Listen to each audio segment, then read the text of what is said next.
Fantasía y realidad de Pancho Villa por Enrique Beltrán. Publicado originalmente en la revista Historia Mexicana volumen 62 número 4 página 1497. Pocas figuras en la historia de la Revolución Mexicana tienen vigencia comparable a la de Pancho Villa. A más de 40 años de su trágica muerte en una encrucijada de Parral, se sigue aureolando su recuerdo con perfiles que nunca tuvo. Martín Luis Guzmán, con su prosa incomparable, pero con sobra de pasión en todo lo que escribe y no mucho respeto por la verdad histórica, ha contribuido en primer término a crear esa leyenda.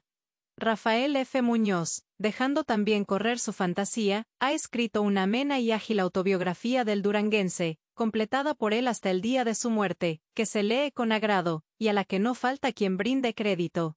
Y el ex federal Federico Cervantes, con constancia digna de elogio y digna también de mejor causa, no se cansa jamás de escribir en defensa del que fuera jefe de su jefe, el también ex federal Felipe Ángeles. Bajo la amplia bandera de la llamada unidad revolucionaria, e invocando que pasó ya la hora de las pasiones y que debe haber lugar para todos sus caudillos en el altar de la revolución, se habla de la gran injusticia cometida con Pancho Villa, pidiendo que éste ocupe el sitio que dicen le corresponde, junto a Francisco Madero y a Venustiano Carranza, a Emiliano Zapata y a Álvaro Obregón. El pueblo, en general, responde a ese llamado, y mira con cariño la figura de Doroteo Arango, bajo su alias de Francisco Villa, con que ha pasado a la historia. Sabemos de sobra que el sentido crítico no es patrimonio de la multitud, como tampoco lo es el conocimiento preciso de los hechos históricos. El pueblo de México ha forjado un Pancho Villa que, si tuviera las características que le atribuye la imaginación popular, aunque todavía quedaría sujeto a adversos comentarios en más de un aspecto, justificaría en parte la admiración que se le profesa y el cariño que rodea su memoria. Señalemos cuáles son las principales características que se atribuyen a Francisco Villa dentro de esa leyenda popular y veamos si en realidad le correspondieron. 1. Francisco Villa es el muchacho campesino, sano de alma y de cuerpo, que comete su primer delito para responder al atentado del amo, que pretende mancillar la pureza de su hermana niña. Y por eso se transforma en proscrito, queda fuera de la ley y tiene que luchar en defensa de su vida. Pero es un bandido generoso y bueno, en el fondo especie de Robin Hood estilo San Juan del Río, que roba a los ricos para ayudar a los pobres. No sé que existan materiales suficientes para juzgar con frío criterio histórico ese primer delito de Doroteo Arango, ni conocemos tampoco, a no ser por lo que al mismo protagonista se le hace decir en amenas pero no muy verídicas autobiografías, cuáles fueron realmente los perfiles de su etapa de abigeo y salteador de caminos, antes que la revolución maderista fijara nuevos rumbos a su existencia. Pero por lo que fragmentariamente se sabe de cierto y que nadie ha logrado desmentir, es evidente que el respeto a la vida humana no fue una de sus características, y que supo con el producto de sus robos convertirse en dueño de una carnicería. Es decir, el Robin Hood norteño era un poco más cruel que el de los bosques de Sherwood, y sabía también administrarse mejor que aquel, en provecho propio. 2. Francisco Villa es el hombre temerario que desprecia el peligro, y cuya valentía, que tanto nos gusta considerar atributo esencial del mexicano, lo convierte en símbolo macho de todo un pueblo. Pero, ¿hasta dónde llegaba esa valentía? Es evidente que no fue cobarde, y que en escaramuzas y batallas arriesgó repetidamente su vida. Pero frente a su comportamiento en ocasiones críticas, no puede tampoco considerársele un temerario, que mirara con desprecio a la muerte. Cada vez que tuvo que enfrentarse con hombres de verdadero valor, seguramente no tan duchos en usar la pistola como él, pero que tenían las características de verdadera hombría de seres superiores, Pancho Villa agachó la cabeza. Apenas en la primera etapa de la revolución, junto con Pascual Orozco, se insubordina en Ciudad Juárez contra Francisco Madero, y hay momentos en que parece que el sombrío chihuahuense y el abigeo durangueño van a acabar con su jefe. Pero Francisco Madero, a pesar de su pequeña estatura y de no tener antecedentes de matón, se yergue frente a las dos fieras y las domina. Una Orozco, para rumiar su fracaso e incubar odio implacable contra el caudillo antireeleccionista, la obra Pancho Villa, para que con esos bruscos cambios característicos de su personalidad primitiva e irresponsable, lo estreche en sus brazos vertiendo las lágrimas que tan fácilmente derramaba, y le proteste eterno cariño, que conservará toda su vida. Después, en 1914 decide en Chihuahua, en uno de sus arranques sanguinarios, suprimir al gobernador Manuel Chao, alegando que es también general de sus fuerzas y se le ha insubordinado. Todo está listo para el fusilamiento, pero el primer jefe se entera casualmente del atentado que va a cometer el comandante de la División del Norte y se encara a él. Una vez más el valor frío y sin ostentación pero verdadero, y la conciencia del legítimo ejercicio de su autoridad que tanto distinguieron al de Cuatro Ciénegas, hacen que Pancho Villa tasque el freno y, ahogándose en impotente furia, dé órdenes para poner en libertad al general veracruzano, que estaba ya a 2 dedos de la muerte. Meses después, Álvaro Obregón, haciendo lujo de un valor sereno del que tantas pruebas dio en su corta pero brillante existencia, va de México a Chihuahua para encarar a la fiera en su propio cubil, en un intento para detener la inminente ruptura en las filas de la revolución. Nuevamente la pasión de Pancho Villa se desborda, grita, profiere denuestos y ordena varias veces el fusilamiento del sonorense. Pero Álvaro Obregón permanece frío, tranquilo, razonador, y otra vez más el tremendo bandolero se encuentra frente a un domador. En esos 3 ejemplos y podría citar más, son Francisco Madero, que lo confirmará en la Decena Trágica, Venustiano Carranza, que hará gala de ello en la Sierra de Puebla en el trágico mes de mayo de 1920, y Álvaro Obregón, que sabotea los esfuerzos de sus amigos para protegerlo en vísperas de su sacrificio, los que se perfilan verdaderos paradigmas de hombría y sereno valor. Pero la acalorada imaginación popular que se rinde ante Juan Charrasqueado, no puede pensar que esos 3 grandes mexicanos que no lucen continuamente el pavoroso revólver 44 y la canana repleta de balas, sean símbolos del machismo que ven reflejado en las cachas relucientes de la pistola de Doroteo Arango. Y cuando es su propia vida la que peligra, cuando Pancho Villa tiene que enfrentarse a los fusiles de un pelotón de ejecución tiembla, llora y se desespera tratando de salvar la vida a toda costa, en una reacción muy humana y comprensible. Aunque la misma no responda mucho a la imagen de Francisco el Temerario que el pueblo ha forjado. 3. Francisco Villa es el guerrillero audaz y el general genial, el Napoleón bandido o el Napoleón mexicano de la fantasía norteamericana que da el triunfo militar a la revolución constitucionalista con las batallas memorables de Tierra Blanca, Torreón y Zacatecas. Es evidente que Pancho Villa fue un guerrillero hábil y audaz que supo mover a sus hombres en cabalgatas casi increíbles, realizar ingeniosas estratagemas, y cosechar una cadena de triunfos burlando frecuentemente a sus perseguidores, aunque estos lo sobrepasaran en hombres y elementos. Pero hubo muchos como él en la Revolución: Pascual Orozco en el maderismo, Francisco Murguía o Rafael Buelna en el constitucionalismo, derrochaban audacia y valor en sus hazañas. Y el mismo bandido repugnante que fue José Inés Chávez García, al que solo pudo vencer la influencia española, pues el ejército no logró nunca aniquilarlo, es un guerrillero audaz cuyas hazañas en más de una ocasión pueden soportar la comparación con las más audaces de Doroteo Arango. En cuanto a su genio militar, a su genio de estratega en grandes batallas, son muchos los matices bajo los cuales puede analizarse. Es evidente que Tierra Blanca, Torreón y Zacatecas son nombres de acciones de armas de primera línea en la historia de la Revolución, y el general en jefe que logró tales victorias, tiene méritos de sobra para colocarse junto a los demás caudillos revolucionarios. Pero no hay que olvidar que en esas batallas se enfrentaba el entusiasmo popular y el arrojo del pueblo en armas, a un ejército caduco, formado en sus filas por forzados y en sus cuadros por oficiales petimetres, más deseosos de lucir sus pulidos cascos prusianos en los domingos de la Alameda Metropolitana, que de mancharse con el lodo, sudor y sangre de una campaña. Y yendo más arriba, los generales eran en su mayor parte viejos ineptos, burocratizados y en gran número rapaces, que vivían de los recuerdos de sus hazañas de juventud, pero no tenían el ardor de los que se les oponían en las filas rebeldes, civiles hasta poco tiempo antes, que luchaban con entusiasmo por una causa a la que ofrendaban la vida, y que habían ganado a pulso el águila que decoraba sus sombreros.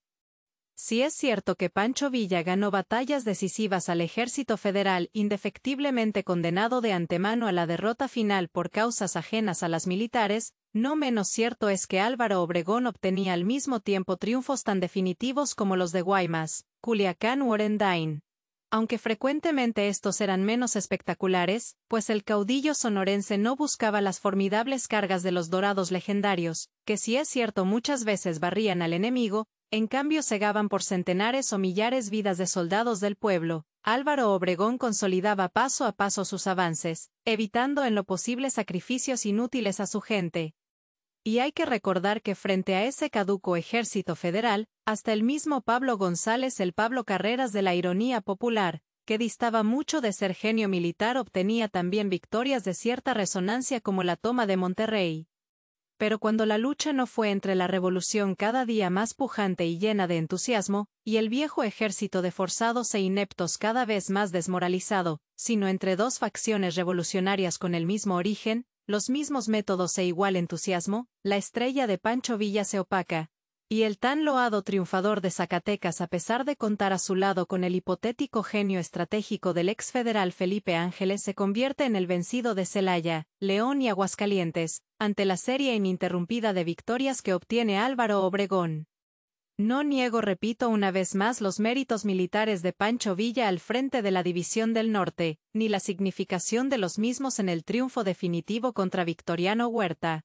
Pero si Pancho Villa era un genio, un Napoleón, un estratega incomparable, ¿cuáles son los calificativos que deben aplicarse a quien lo venció una y otra vez en serie ininterrumpida de acciones?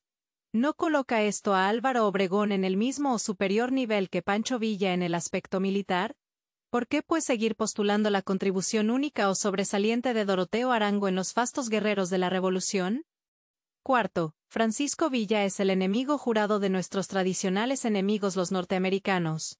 El terror de los gringos, el hombre audaz que cruza la frontera del vecino poderoso y, en la acción de Colombos, venga con las vidas de los americanos que ahí sucumben, viejas cuentas no saldadas que se remontan a 1847.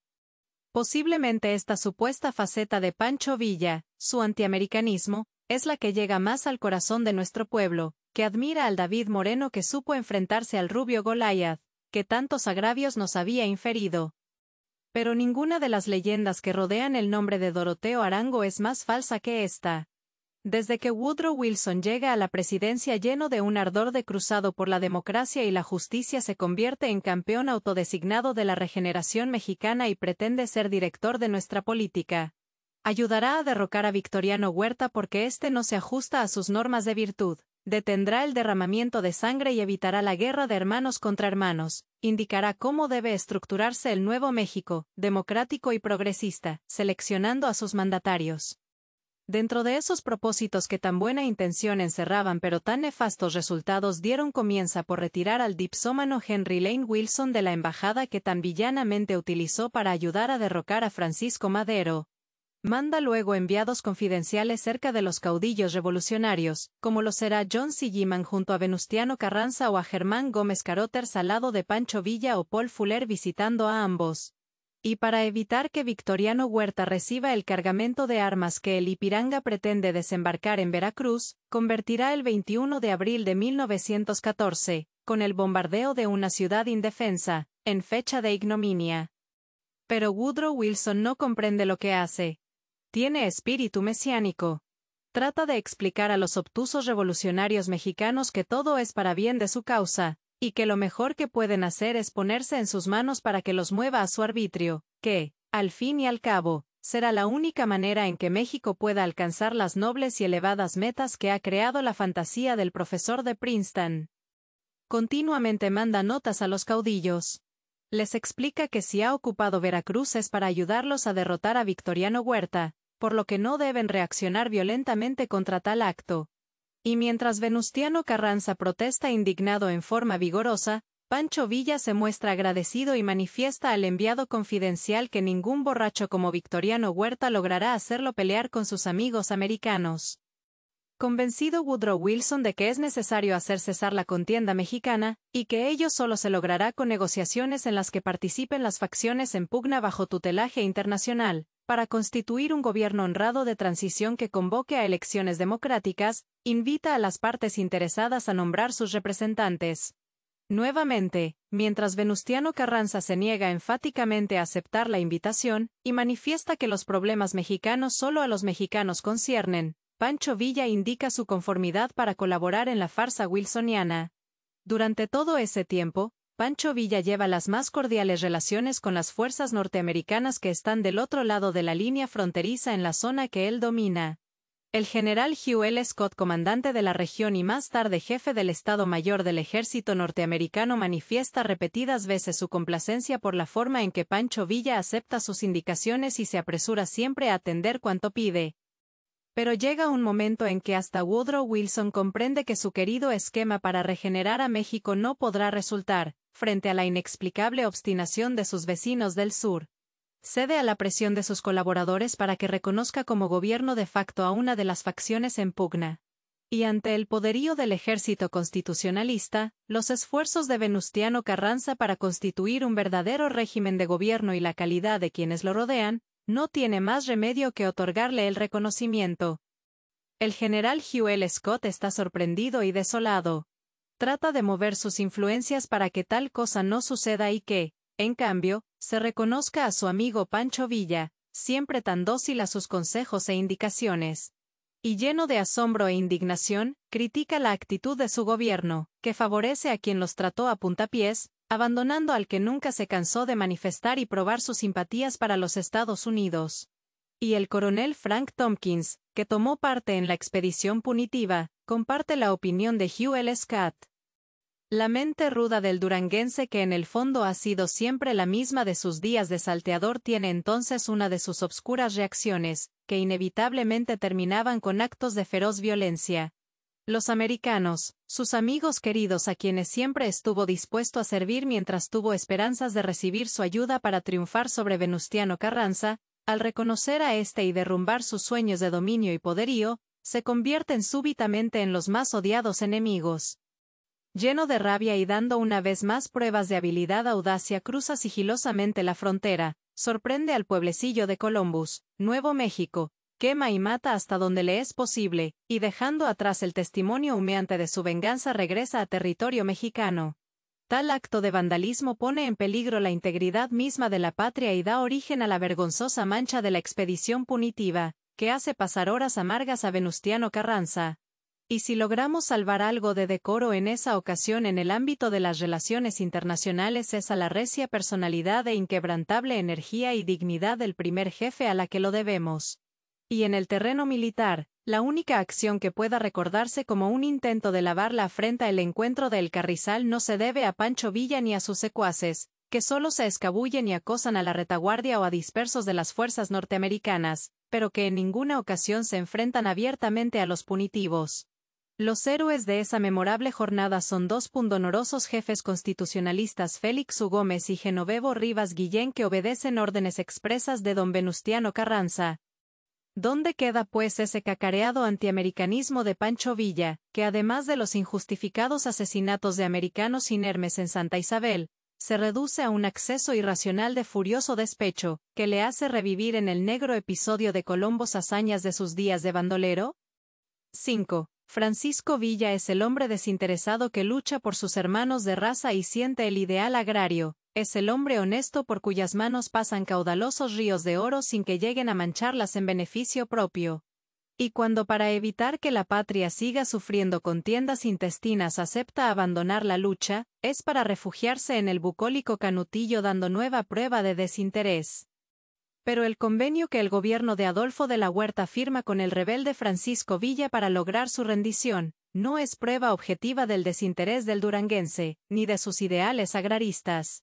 Después del artículo primero en que se expresa la sumisión del guerrillero, el segundo establece que se le entregará con las correspondientes escrituras la magnífica hacienda de Canutillo, en Chihuahua, en la que el humilde peón del porfirismo, el convencido agrarista, vive en la cómoda casa de la finca, convertido en amo de nuevo cuño, con dinero abundante, mientras que sus queridos muchachitos se convierten en peones acasillados, cuyo respeto al nuevo patrón asegura la pavorosa pistola que adorna constantemente su cintura y la escolta de desalmados guardaespaldas que en todo momento lo rodean.